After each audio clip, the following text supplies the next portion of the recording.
Math से डर लगता है तो डर के आगे बाबरा ओकली की पावर है। नमस्ते दोस्तों, मैं हूं आपकी समरी वाली। आज हम सीखेंगे दिमाग के उस जादू के बारे में जिससे मैथ और साइंस जैसे सब्जेक्ट्स भी लगे चने के झाड़ पे चढ़ने जितने आसान। बाबरा ओकली जी की ये किताब बताती है कि हम में से कोई भी इंसान नंबर्स और लॉजिक में महारत हासिल कर सकता है, बस थोड़ा दिमाग का झाड़ू पोंछा चाहिए। और भाई, ये किताब सिर्फ इंजीनियर्स के लिए नहीं है, ये उनके लिए भी है जो स्कूल में मैथ से ऐसे भागे जैसे रानी मुखर्जी। कुछ कुछ होता है, मैं पीटी क्लास से भागती थी। लेखिका की पहली सोच। दो तरह की सोच होती है, फोकस्ड और डिफ्यूज्ड। ओकली कहती है कि हमारा दिमाग दो गियर में काम करता है। फोकस्ड मोड, जब आप किसी कॉन्सेप्ट पर डायरेक्ट ध्यान लगाते हो, और डिफ्यूज्ड मोड, जब आप रिलैक्स करके इनडायरेक्टली सोचते हो, जैसे नहाते टाइम दिमाग का बल्ब जल उठे। अब देखो रांचो 3 इडियट्स वाला, जब क्लास बंक करता था और टेरेस पे स्टार गेजिंग करता था, तो वो डिफ्यूज्ड मोड में जीनियस आइडियाज बना रहा था। तो हर समय दिमाग पे हंटर मत चलाओ, थोड़ा घूमा फिरा भी करो, वहीं से जादू निकलता है। लेखिका की दूसरी सोच। प्रैक्टिस से बनते हैं माइंड के पैटर्न। मैथ्स और साइंस में सक्सेस का असली मंत्र है एक्टिव प्रैक्टिस।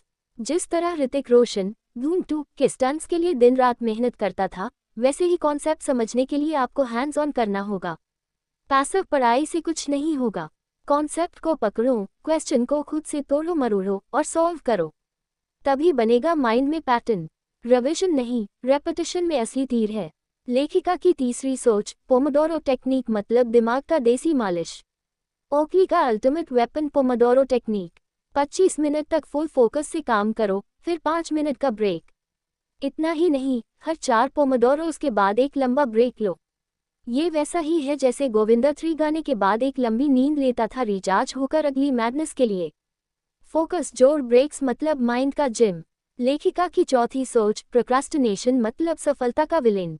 हर बार जब आप सोचते हो कल पढ़ लेंगे, तो दिमाग डोपामिन देता है और फिर काम पोस्टपोन होता जाता है। मतलब आप खुद अपने सपनों को कबीर सिंह की तरह पीट रहे हो। ओकली कहती है टालने की आदत से बाहर आओ। स्टार्ट स्मॉल और एक छोटा कदम भी लो, बस मोमेंटम बनाओ। अब एक छोटा ब्रेक, लाइक, शेयर, सब्सक्राइब का झटका। अगर लग रहा है कि लेखिका ओकली दीदी की बातें आपके दिमाग की बत्ती जला रही हैं, तो जल्दी से लाइक करो, शेयर करो और सब्सक्राइब ठोक दो।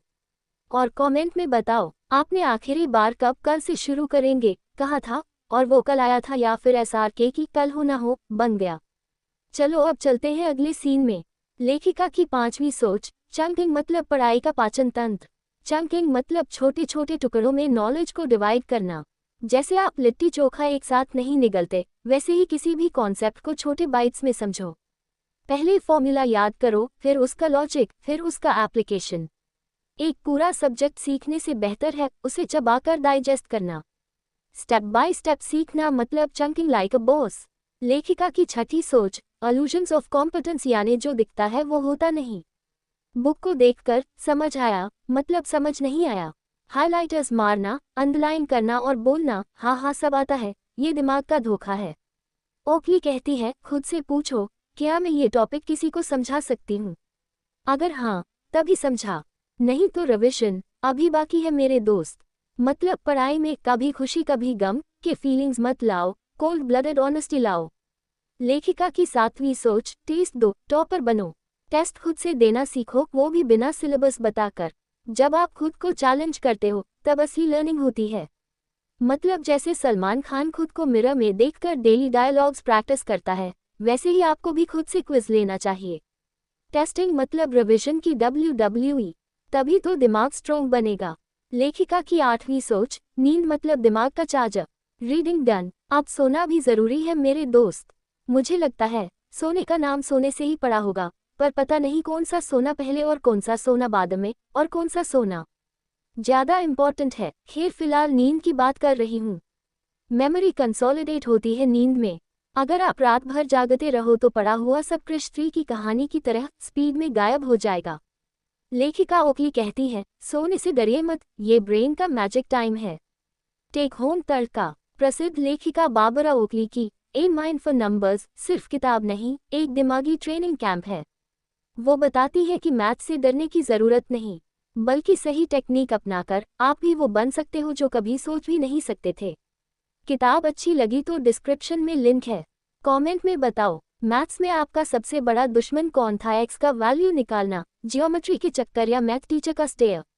और बताओ अगली समरी किस मेमोरी वाली किताब की चाहिए, बताइए।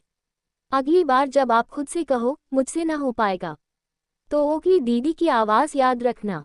कर लो बच्चा, माइंड का सही यूज़ तो करो।